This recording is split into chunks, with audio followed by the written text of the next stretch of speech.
Hello YouTube, so today I'm going to be doing a Q&A video again. I did ask you guys to ask me some questions in a video a few videos back now, and I'm finally going to go ahead and answer them. Let's get started. Advice for when people accuse you of looking like a wannabe or a tryhard. Love you so much. Oh, thanks, love you too.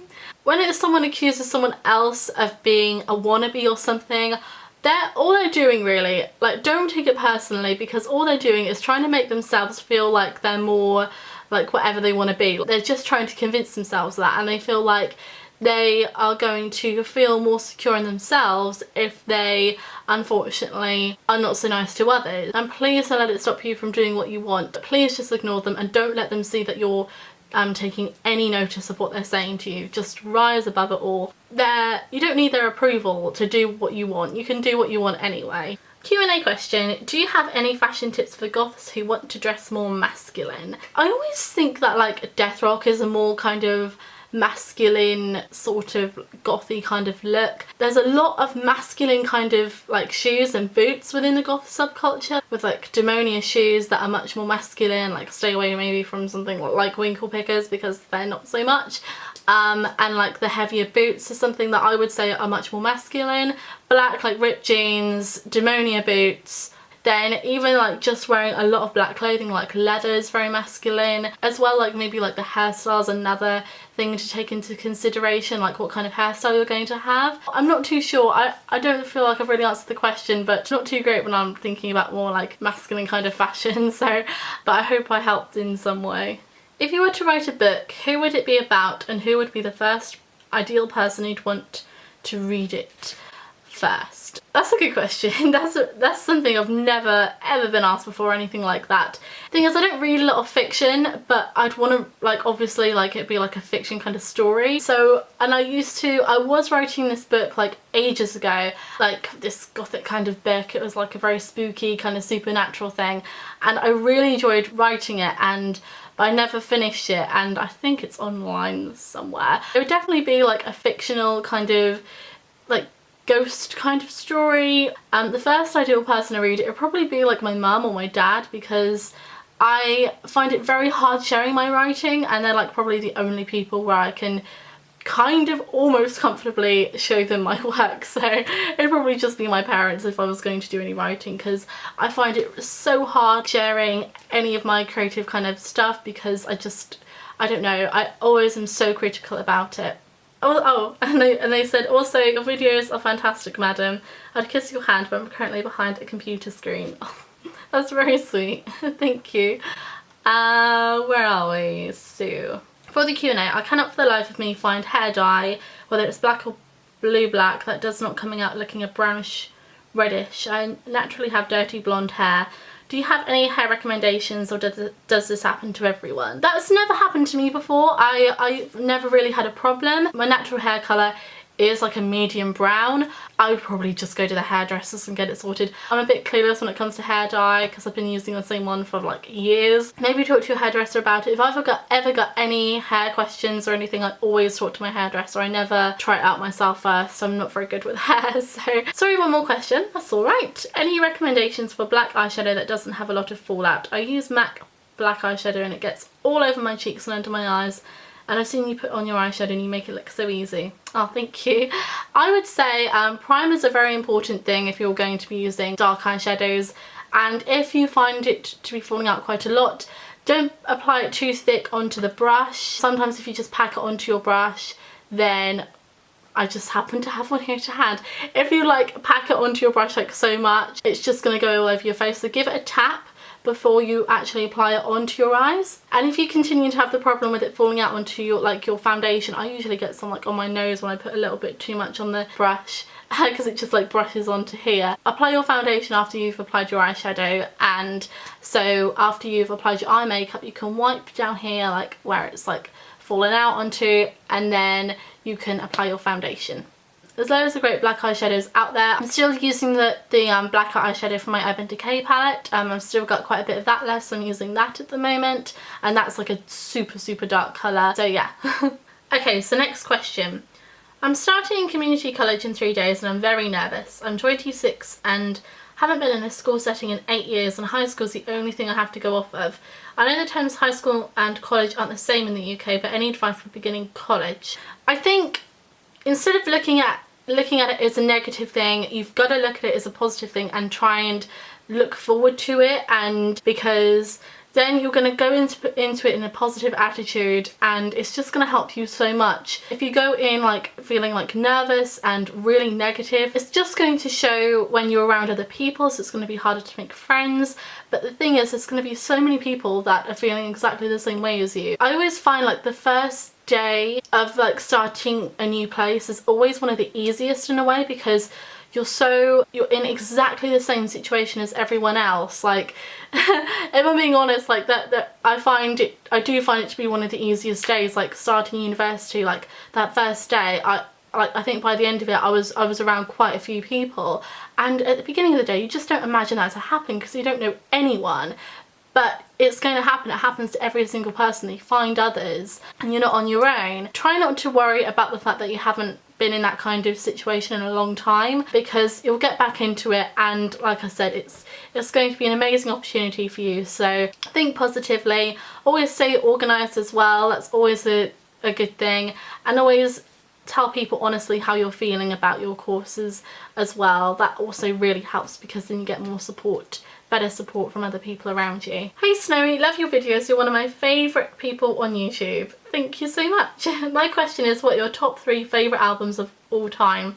Sorry if that is a tough question. Love you. Oh, love you too. Thank you. It is a really tough question, but I'm gonna answer it. I'm gonna try and choose a different artist for each album. I think that'll make it easier. Number 3, I'm gonna say, is The Golden Age of Grotesque by Marilyn Manson. I'm gonna say number 2, Black Celebration by Depeche Mode, and number 1, I'm gonna say, like, just for right now, is Pornography by The Cure, but it changes a little bit. It's usually those albums. I also really love Sparks, number 1 in Heaven, but okay, I'm just gonna stick with those 3, okay? I'm not gonna like go into, oh, I could think of so many more. By the way, I've been asked quite a bit as well to do a video talking about my favourite music. So if that's something you would like, then please let me know, because I could very easily do a video talking about my favourite music.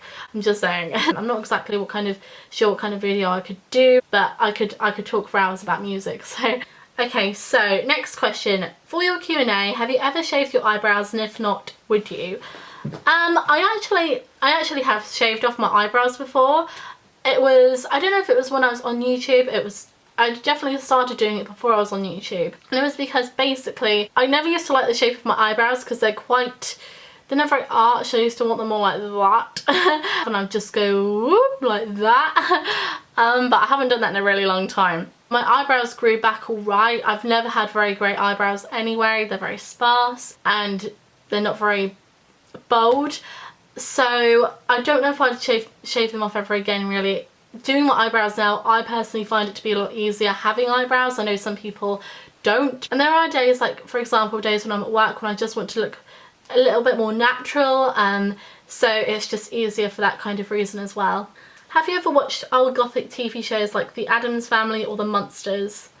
Love your videos as always, and so happy you had fun in New York. Oh, thank you. And yes, I have. I used to watch The Addams Family in particular. I used to watch those old TV shows quite a lot, but they are brilliant, and I recommend them to anyone that hasn't watched them before, because I just wish there were still things like that around, and there isn't. And yeah, I love The Addams Family and The Munsters so much. Hi Snowy, do you have any advice for wearing black lipstick? My lips are thin, and when I overdraw them I'm not sure if I should trace my lips or make a new shape entirely. I don't know how to get it to suit me. Also, what's your real name?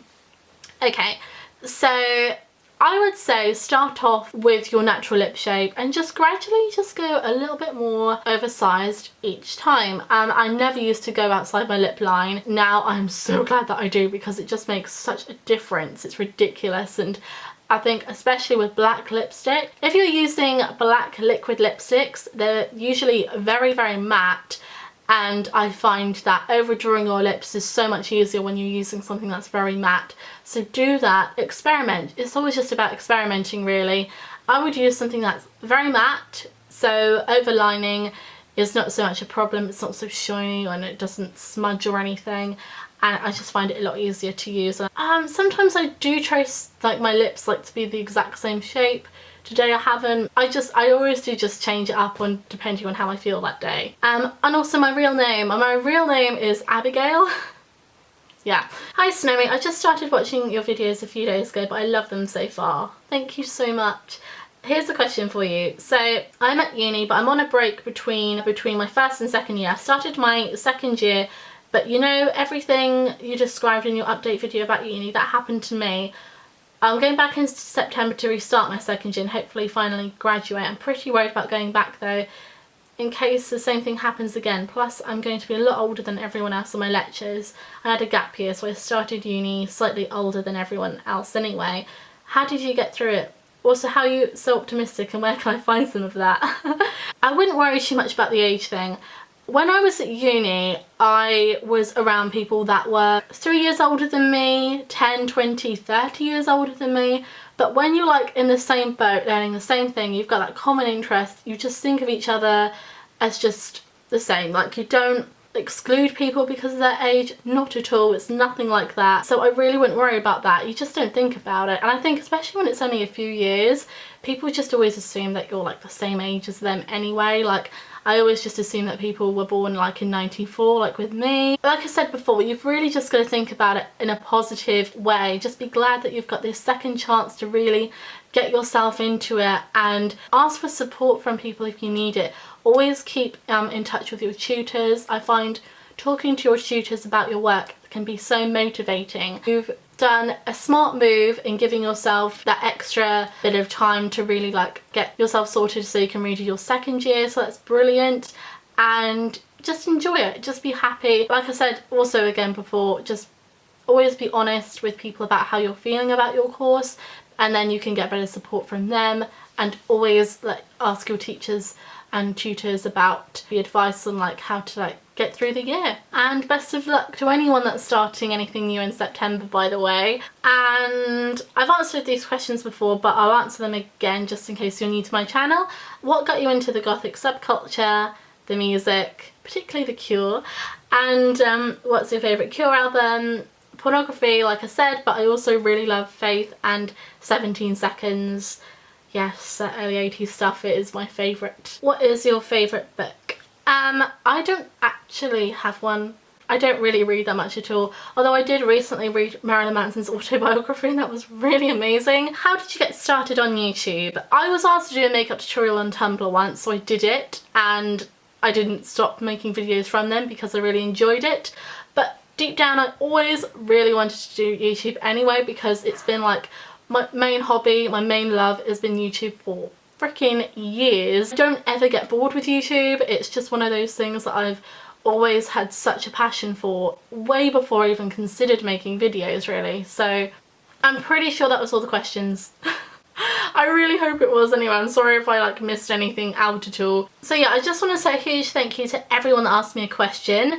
Let me know what videos you'd like me to do next. I'm back now. I'm back from my holidays. I am now going to be doing videos a lot more, and I don't have any other kind of breaks planned in the near future, no holidays or anything, so this is it. I don't have anything going on in September, so YouTube is like my main priority right now. Thank you again so much for watching everyone, and I'll see you again in my next video.